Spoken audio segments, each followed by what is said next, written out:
அதாவது ஒரு கூடுதல் செலவு இல்லாத ஒரு திட்டத்தை கூட தொடங்கி வைக்கிறதுக்கு வக்கில்லாத ஒரு சோஃபா மாடல் ஆட்சி இன்னைக்கு நடந்துகிட்டு இருக்கு. யோசிச்சு பாருங்க, 2021 நம்ம தலைவர் முதலமைச்சர் பொறுப்பு ஏற்கும் போது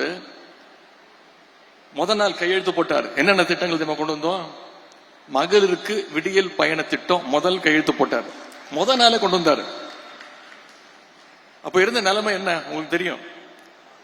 நிதி நிலைமை மோசம். கொரோனா 2வது நாள் லாக்டவுன். முதல் நாளே கையெழுத்து போட்டார். மகளிர் விடியல் பயண திட்டம் கொண்டு வந்தாரு. கொரோனா நிவாரண நிதியா ஒவ்வொரு ரேஷன் அட்டைக்கும் 4000 ரூபாய் கொடுத்தார் நம்முடைய தலைவர். ஆவின் பால் லிட்டருக்கு 3 ரூபாய் குறைச்சாரு. பெட்ரோல் விலைய 2 ரூபாய் குறைச்சோம். இதெல்லாம் பண்ணது நம்முடைய திராவிட மாடல் அரசு, நம்முடைய கழக தலைவர் அவர்கள். ஆனா இன்னைக்கு இந்த சோஃபா மாடல் அரசு ஏதாவது ஒரு திட்டத்தை நிறைவேற்றி இருக்கிறாங்களா? நாம இந்த தேர்தலில் சில லட்சம் வாக்குகள் வித்தியாசத்துல தான் வெற்றி வாய்ப்பை இழந்திருக்கிறோம். நம்மளை விட ஒரு 16 லட்சம் வாக்குகள் அதிகம் பெற்று இன்னைக்கு இந்த ஆட்சி அமைஞ்சிருக்கு. அவங்க எப்படி ஆட்சி அமைஞ்சாங்க, 4ஆம் தேதிக்கு அப்புறம் என்னென்ன கூத்து நடந்ததுங்கிறதுல நீங்க அத்தனை பேரும் தொலைக்காட்சியில பார்த்திருப்பீங்க. 4ஆம் தேதி இரவு நம்முடைய வெற்றி பெற்ற சட்டமன்ற உறுப்பினர்கள் எல்லாம் தமிழ்நாட்டிலிருந்து எல்லா மாவட்டங்கள்ல இருந்தும் கிளம்பி சென்னைக்கு வரதுக்கு, தலைவரை பார்க்கறதுக்கு பஸ்ல டிக்கெட்டு, ட்ரெயின்ல டிக்கெட்டு, பிளைட்ல டிக்கெட் புக் பண்ணிட்டு இருந்தாங்க. ஆனா இன்னைக்கு இருக்கக்கூடிய ஆளுங்கட்சி சட்டமன்ற உறுப்பினர்களும் அண்ணா திராவிட முன்னேற்ற கழகத்துடைய சட்டமன்ற உறுப்பினர்களும் யாருக்கும் தெரியாம திருட்டுத்தனமா எங்க போய் தங்கலான்னு ரெசார்ட்ல ரூம் புக் பண்ணிட்டு இருந்தாங்க. இதுதான் நம்ம திராவிட முன்னேற்ற கழகத்திற்கும் மற்ற இயக்கத்துக்கும் உள்ள வித்தியாசம். இதுதான் ஒரு தொண்டன் தலைமை மீது வச்சிருக்கக்கூடிய நம்பிக்கை. எந்த காலத்திலையும் திராவிட முன்னேற்ற கழகம் அந்த ரிசார்ட் பாலிடிக்ஸ், கூவத்தூர் மாதிரி ஒரு ரிசார்ட் பாலிடிக்ஸ் நம்முடைய தலைவர், நம்முடைய திராவிட முன்னேற்ற கழகம் என்னைக்கும் பண்ணாது. முக்கியமா தேர்தல் முடிவுகள் முழுசா வர்றதுக்கு முன்னாடியே நம்ம கூட கூட்டணி வச்சிருந்த கூடிய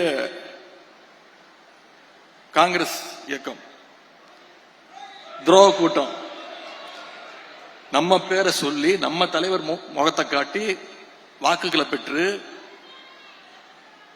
தலைவரை பார்த்து ஒரு நன்றி கூட சொல்லாம ஓடி போச்சு அந்த நன்றி கெட்ட கூட்டம்.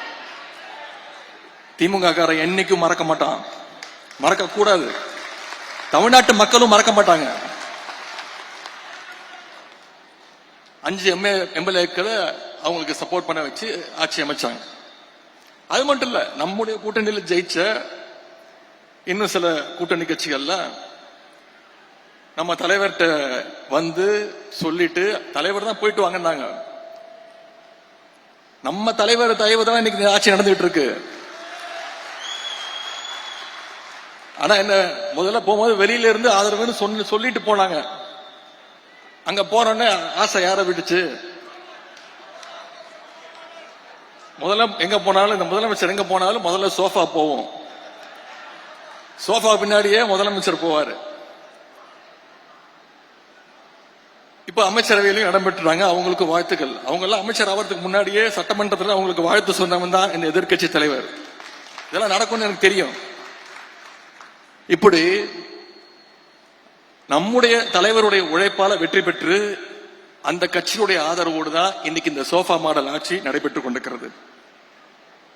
இங்க இருக்கக்கூடிய ஆளுங்கட்சி இன்னைக்கு 108 இடங்கள்ல வெற்றி பெற்றிருக்கிறாங்க. இன்னொன்னு தெரியுமா, இந்த 108 தொகுதிகள்ல சில தொகுதிகளை தவிர கிட்டத்தட்ட ஒரு 106 தொகுதிகள்ல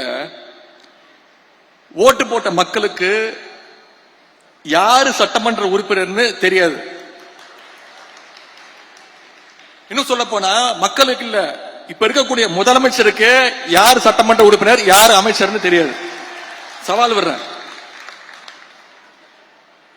ஒரு 4 நாட்களுக்கு முன்பு தொலைக்காட்சிகள் செய்தி நீங்க எல்லாம் பார்த்திருப்பீங்க. திருவள்ளூர் மாவட்டத்தில் நைட்டு ஃபுல்லா கரண்ட் இல்ல. பொதுமக்கள் அத்தனை பேரும் தெருவுக்கு வந்து போராட்டத்தில் இறங்கிட்டாங்க.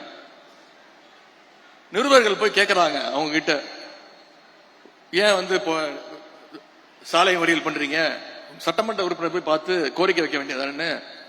அப்ப அந்த மக்கள் எல்லாம் சொல்றாங்க, எங்களுக்கு சத்தியமா யார் எங்க சட்டமன்ற உறுப்பினரே தெரியாதுங்க, தெரிஞ்சதானங்க போய் அவங்க வீட்டுல போய் நாங்க கேட்க முடியும் அப்படின்னு கேக்குறாங்க. இதுதான் இந்த சோஃபா மாடல் அரசினுடைய லட்சணம். ஓட்டு போட்ட மக்களுக்கு அவங்க எம்எல்ஏக்கள் யாருன்னு தெரியல, எம்எல்ஏக்களுக்கு அவங்க எந்த தொகுதியில் நின்று ஜெயிச்சோன்னு தெரியல. நேற்று ஒரு அமைச்சர் போய் நன்றி சொல்றாரு. அங்க இருக்கக்கூடிய மக்கள் சொல்றாங்க, இது உங்க தொகுதி கிடையாதுங்க, நாங்க உங்களுக்கு ஓட்டை போடலைங்க, நீங்க பக்கத்து தொகுதி அப்படின்னு. இப்படிப்பட்ட ஒரு கேடுகட்ட சோஃபா மாடல் ஆட்சி தான் இன்னைக்கு தமிழ்நாட்டில் நடந்துட்டு இருக்கு.